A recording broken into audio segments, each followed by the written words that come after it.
사랑합니다. 축복합니다. 우리 대관교회 성도 여러분, 봄날이 됐는데도 여전히 사회적 거리 혹은 이제 생활의 거리 두기를 해서 이제 접촉하는 것에 대해서 아직까지 마음속으로 꺼리낌이 있고 두려움이 있는데, 그래서 예배에 대한 소홀함도 혹시 있을 수 있습니다.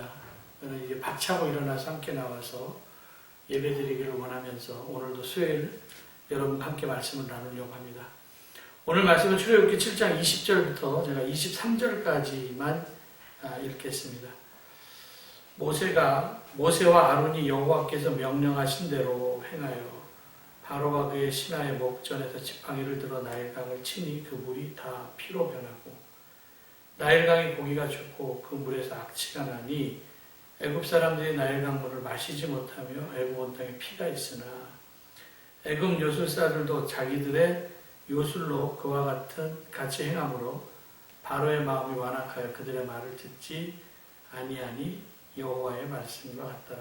바로가 돌이켜 궁으로 들어가서 그 일에 관심을 가지지도 아니하였고 까지만 읽겠습니다. 오늘 말씀 제목은 물이 다 피로 변하여 라고 하는 말씀입니다. 오늘 7장을 읽었는데 출애굽기를 7장으로 우리가 세 부분 나누면 1장부터 2장까지는 이스라엘의 번성함이 있어서 바로가 두려움 가운데 이스라엘 백성들을 핍박하고 또 이스라엘 백성들의 고통과 그 부르짖는 소리를 하나님께서 들으시는 말씀이 나옵니다. 그래서 그 말씀을 들으시고 3장, 4장에 하나님께서 모세를 부르시고 그에게 내 백성을 구하라 라고 하는 사명을 주시는 말씀이 나와 있고, 그리고 5장과 7장 부름받은 모세가 이제 바로 앞에 와서 대결을 벌이는 말씀이 나옵니다. 특별히 이제 7장부터 본격적으로 바로와 대결을 하게 되는데, 모세가 한 10가지 재앙 중에서 그 첫 번째 재앙이 나오는 게 오늘 7장입니다. 나일강이 변해서 피로 변하는 그 재앙에 대한 말씀이 나오죠. 모세가 바로한테 가서 내 백성을 좀 이 땅에서 보내달라, 광야에 내가 예배 좀 드리러 가겠다 하니까 이스라엘 백성은 못 보내겠다고 얘기를 하죠. 거절당합니다. 죽어도 못 보낸다고. 그래서 모세가 바로에게 얘기해요. 하나님이 전염병과 칼로 칠지 모르니까 좀 보내달라. 들을 리가 없죠, 바로가. 오히려 바로의 마음이 더 강팍해져서 이스라엘 백성들을 더 어려움에 처하게 되죠. 뭐 재료도 안 주고 벽돌 만들라고 말을 하고. 그러니까 이스라엘 백성들은 사실 모세 때문에 얼마나 더 힘들어졌겠습니까? 그러니까 모세는 몸이 힘들어진 이스라엘 백성들이 바로를 원망하는 게 아니라 모세를 원망합니다. 너 때문에 지금 우리가 더 힘들게 됐다고. 그러니까 이 이야기를 들은 모세는 또 얼마나 낙심이 되겠습니까? 하나님 명령 따라서 그 말씀 듣고 이스라엘 백성들을 구하러 왔는데, 근데 이스라엘 백성들이 너 때문에 지금 더 힘들어졌다고. 그래서 하나님께 푸념도 해요. 왜 나를 이곳에 보내셨냐고. 그렇게 하나님께 푸념하니까 또 하나님께서 모세를 격려하면서 야, 내가 약속한 거 반드시 지킬 거야. 그리고 바로에게 내가 신처럼 될 거야. 그렇게 말씀하십니다. 영적인 능력을 주시겠다는 거예요. 그래서 7장에 보니까 모세에게 말씀하시죠. 하나님이 애굽에서 많은 이적과 표징을 보여줄 것이지만 바로가 말 듣지 않을 거야. 그래서 내가 내 손으로 애굽에 큰 심판을 내리고 이스라엘 백성들을 그 땅, 자손의 땅으로 인도해낼지라. 그 말씀을 듣고 이제 바로에게 간 겁니다. 그때 모세의 나이가 80세, 아론의 나이가 83세. 그리고 이제 아론에게 이제 지팡이가 있었거든요. 처음에 가서 그 지팡이를 던지죠. 뱀이 됩니다. 근데 애굽의 마술사들도 똑같이 그 일을 행합니다. 물론 아론의 지팡이의 뱀이 그들의 지팡이를 삼켰다는 말씀이 나와 있지만 뭐 바로나 그 술사들은 그 이적 갖고는 깜짝 놀라지도 않습니다. 그러니 뭐 더욱 마음이 완강해져서 바로는 이스라엘 백성들을 보낼 마음이 없었죠. 그리고 이제 오늘 말씀의 배경이 되는 그 나일강으로 바로를 찾아갑니다. 아침에 일찍 찾아갑니다. 그게 이제 14절부터 쭉 나오는데, 어쨌든 바로가 말을 듣든지 안 듣든지 그 이스라엘 백성들을 내 백성을 보내라 라고 하는 메시지를 전달을 하죠. 그리고 이번에는 그 지팡이를 가지고 나일강을 칩니다. 나일강을 쳤더니 오늘 나일강이 피로 변해서 나일강 악취가 나서 마시지도 못했고, 그리고 오늘 보니까 뭐 고기도 살지도 못하고 마시지도 못하고 애굽의 온 땅에 피가 다 가득 찼다고 말씀하고 있습니다.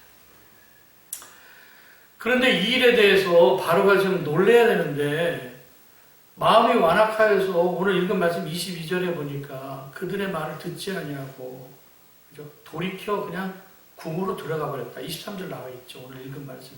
그리고 그 뒤에 보니까 그 일에 관심을 가지지도 아니하여.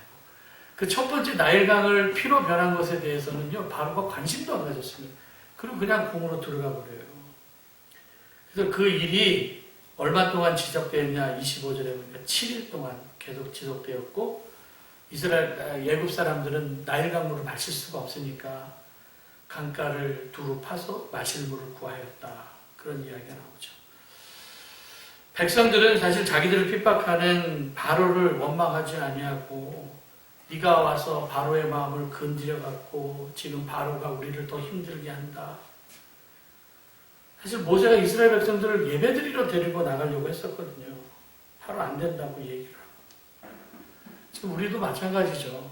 지금 우리의 상황을 이렇게 보면은 뭐 예수 믿는 사람이나 예수 안 믿는 사람이나 좀 교회 나와서 예배 드리는 것에 대한 꺼리낌이 아직도 남아있고, 특별히 예수를 믿지 않는 뭐 가족 중에 뭐 가서 예배를 드리러 나간다고 한다면은 가지 말라고 이렇게 이야기하는 사람들도 있고, 그러니까 더 어려운 상황을 만들어서 좋은 상황을 포기하게 만들죠.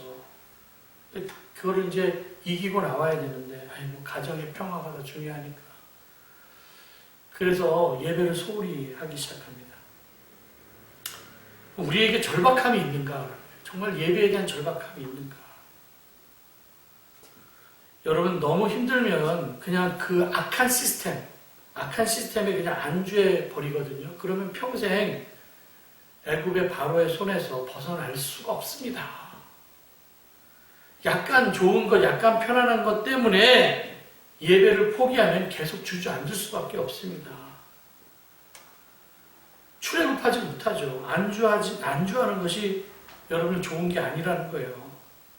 나중에는 점점 사람을 무기력하게 만들고 점점 일어나지 못하게 만들고 서서히 죽어가는 거다라는 거예요. 여러분, 에스더를 한번 생각해 보세요. 그 에스더 파사 왕국의 왕후였었는데 하만이라고 하는 사람이 유대인들을 다 말살시키려는 악한 계획을 세우거든요. 그 음모를 압니다. 그래서 모르드게가 에스더한테 가서 얘기를 하죠. 너 왕궁에 있다고 유다인 중에 홀로 목숨 건지리라고 생각하지 말아라. 네가 지금 이때 왕후가 된 것 이때를 위함이 아니냐. 만일 네가 지금 아무 말 없이 잠잠하면 유다인들은 다른 것으로 구원을 받을지 모르지만 내 아버지와 너는 영원히 멸망할 것이다. 그렇게 얘기를 해요. 이 말을 들은 에스더가 그럼 나를 위해서 좀 중보기도 해달라고 이야기를 하고 정말 3일 동안 금식하며 기도한 후에 죽으면 죽으리라. 그리고 나가는 거예요. 우리한테 이런 절박한 심정이 있는가? 죽으면 죽으리라. 옛날에는 예배 때문에 목숨도 걸었는데 저는 이게 목사로서 지금 가슴이 아프고 답답한 마음으로 지금 이야기를 합니다. 바로는 이스라엘 사람들에게 덜 힘들게 해줄 테니 그냥 여기서 주는 밥 먹고 이스라엘 백성들을 미끼로 꼬이는 거 아닙니까? 안주하고 밥 줄 테니까 먹을 거 줄 테니까 영원한 노예로 살라고. 부딪혀야지 능력이 임합니다. 부딪혀야지 힘이 생깁니다. 현장에 있는 사람들에게는 그래도 능력을 주시지만 이불 속에 있는 사람들한테 힘이 안 생겨요. 아이들 키울 때도 마찬가지예요. 춥다고 그냥 방 안에 싸매고 둘둘둘둘 말고 있으면요, 그 아이가 강하게 성장하지 못합니다. 무균실에 들어갔다고 건강하다고요? 건강한 아이는 무균실이 필요 없습니다. 약한 아이에게만 무균실이 필요하죠. 여러분들 저기 에버랜드 이런 데 가보면 사자나 호랑이가 뭐 이렇게 사파리 같은 데 쭉 늘어져 갖고 있는 것을 보면 정말 불쌍한 호랑이 사자죠. 그들은 사냥할 필요가 없습니다. 야생성이 사라졌다고 그러잖아요. 우리에 갇혀있는 사자, 야생의 건강함이 사라졌습니다. 이 사자 눈을 보면 동태눈과 비슷합니다. 눈동자에 척점도 없고 사자의 으르렁거림도 없고, 원래 사자는 갇혀있으면 안 되고 초원에서 막 뛰어야지 사자가 사자다운 거지. 그런데 여러분, 동물원에 있는 사자들 정말 편해 보이죠. 애써서 뭐 먹잇감을 잡으려고 펄떡거리면서 쫓아다닐 필요도 없고, 그냥 사육사가 갖다 주는 그 생고기 그거 그냥 감사한 마음으로 먹고, 먹을 거 걱정하지 않으니까. 우리 안에 갇혀있는 사자가 상팔자처럼 보입니까? 아, 정말 저 사자는 상팔자야. 근데 동물원에 갇혀있는 사자는 사자가 아닙니다. 그러니까 예배드리지 않는 그리스도인들은 그리스도인이 아닙니다. 던져주는 먹이 바라보는 그 사자를 보면서 부럽습니까? 불쌍한 생각이 들죠. 이스라엘 백성도 마찬가지입니다. 바로가 던져주는 것에 만족하면서 여기가 좋습니다. 이러면 안 됩니다. 싸워야죠. 긴장이 있어야죠. 여러분들, 이 7장의 모세가 바로를 만나잖아요. 그리고 이제 기적을 보여주시잖아요. 뱀이, 지팡이가 변해서 뱀이 되고, 또 지팡이를 치니 나일강이 피로 변하고. 근데 기적을 통하여서는 사실 마음을 또 강박하게 됐죠. 기독교는 사실 기적의 종교는 아닙니다. 물론 능력 대결에서 승리를 해야 되겠죠. 그렇지만 기적은 당장 일어났을 때 보기 좋고 할렐루야 할렐루야 하면서 좋아할지 모르겠지만, 시간이 지나면 또 다른 빵을 원하는 게 그게 우리의 모습이고, 더 좋은 것을 찾는 게 그게 우리들 모습 아닙니까? 기독교가 무슨 요술램프 비벼가면서 소원을 말해봐, 그러면서 소원 달라는 게 기독교입니까? 그게 아니죠. 자기 희생과 섬김이 있는 게 기독교인데 너무 이기적으로 변하고 있다는 게 우리가. 기적이라는 거 당장 배부를 때 예수님 찬양하지만 배고파지면 또 다른 기적을 보여달라는 거예요. 희생하지 아니하면 여러분 사탄의 유혹에 넘어갈 수밖에 없습니다. 떡만 받아먹는 불쌍한 인생 되지 말라는 거예요. 기적이 바로의 마음을 움직이지 못했습니다. 언제까지 우리가 어린아이 신앙으로 엄마 밥 주세요, 아빠 뭐 주세요, 뭐 사주세요, 그러면서 징징대고 울기만 할 것입니까? 울면 주기 하겠죠. 근데 혀를 찹니다. 부딪힘을 통하여서 세상을 이겨야 되는데 좀 마음이 아픈 데입니다. 그러니까 하나하나 생각해보면 나올 수 있는데 왜 못 나올까? 오히려 교회가 더 안전한데 왜 그럴까? 여러분들, 우리가 갖고 있는 이것들이, 축복들이 오히려 재앙이 될 수가 있습니다. 여러분, 나일강, 이집트 사람들, 애굽 사람들한테는 이거 선물입니다. 애굽의 선물이 나일강 아닙니까? 이물 먹고 살았고요. 이물로 농사지면서 살았습니다. 그날 아침에 바로는 이집트의 그 나일강의 신이었었던 나이러스라고 하는 신한테 와갖고 아마 예배를 드리러 나온 것 같아요. 근데 그 나일강이 이제는 악취가 나는 피로 변해버렸다는 거예요. 마실 물이 될 수 없었고 생물들이 살 수 없는 강, 악취가 나는 강. 하나님께서 한 번 때리니까 이 축복의 선물이었던 나일강의 모든 혜택을 다 거두어 가신 건 아닙니까? 여러분 의지하고 있는 게 뭡니까? 여러분들 의지하고 있는 거, 그거 한 번 불면 날아갈 수 있는 것들입니다. 영원한 게 어디 있겠습니까? 여러분들, 내 삶의 주권 하나님께 있다라고 생각하고 하나님만 의지하고 살아야 됩니다. 자기 인생 주인, 내 주인이 누구일까? 하나님. 그래서 여러분들 고린도서 6장에서 보니까 우리가 값으로 주고 산 것이다. 그러니까 우리의 몸을 하나님께 영광을 돌리라. 작은 것 하나라도 여러분 감사하며 사십시오. 여러분 주변에 있는 그 나일강은 혜택인데 그 받은 우리에게 주신 그것이 저주거리가 될 수가 있고 재앙거리가 될 수 있다는 겁니다. 우리 예배 중심으로 살아야 되지 않습니까? 감사가 없으면 빌어먹을 팔자다, 그런 얘기가 있죠. 수준 있는 사람은 감사하다, 감사하다, 감사하다. 하나님께서 우리에게 주신 게 너무 많은데 감사하지 못하고 잊고 살 때가 너무 많지 않습니까? 나일강 물 너무나 흔하게 볼 수 있는 물이라서 감사하지도 못했는데 그게 피로 변했을 때, 야, 이게 감사가 감사한 거구나. 일상적인 것들. 빌립보서 1장 3절에 보면 내가 너희를 생각할 때마다 감사하다. 그런 마음으로 빌립보 사람들한테 편지를 쓰거든요. 이제 우리 억울함이나 이런 거 생각하지 말고 섭섭함 생각하면 다 불행해지는 겁니다. 감사. 바로와의 영적 전쟁, 오늘 첫 번째 전쟁이거든요. 나일강이 변해서 피로 된 겁니다.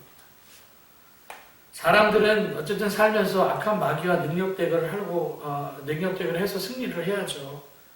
예배의 자리로 나오지 못하게 하는 마귀의 세력을 파하고, 정말 에스더가 절박함을 가지고 왕 앞에 내가 죽으면 죽으리라 라고 하는 마음으로 나왔듯이 우리도 절박한 마음을 가지고 일어나서 정말 예배의 자리에 나와야 됩니다. 그것이 우리가 거룩한 산제물의 희생하는 삶. 현장 속에 부딪혀야지 힘이 생긴다는 거예요. 애굽 사람의 나일강 축복의 선물이 오히려 재앙이 될 수가 있다는 거예요. 쓸모없는 강. 여러분, 내 삶의 모든 것들은 다 하나님께로부터 온 것인 것을 믿으시고 일상생활에서 너무 쉽게 접근할 수 있었던 그 예배, 너무 쉽게 접근할 수 있었던 그 예배 드릴 수 있는 것에 대해서 우리가 감사하고요. 그리고 편안함에 취해서 그냥 푹 주저앉지 말고 일어나서 정말 능력 대결에서 이길 수 있는 성도들이 될 때 나일강이 피가 아니라 나일강이 하나님의 축복의 선물로 여러분들이 주어질 줄 믿습니다. 여러분, 오늘도 이 말씀 기억하시면서 자리를 박차고 일어나서 하나님 앞에 달려나올 수 있는 우리 대강교회 성도들 되시기를 주님의 이름 간절히 축원합니다. 기도하겠습니다. 하나님 감사합니다. 우리 부족하고 연약하지만 또 하나님께서 우리에게 힘 주신 줄 믿습니다. 내 삶의 주인은 하나님이신 줄 알고 하나님의 주권을 인정하며 나가게 하여 주시고 편안함에 취해 있지 않게 하여 주시옵소서. 그래서 우리가 예배 중심으로 살아갈 수 있는 믿음의 자녀들 되게 하여 주시옵소서. 예수님의 이름으로 기도드렸습니다. 아멘.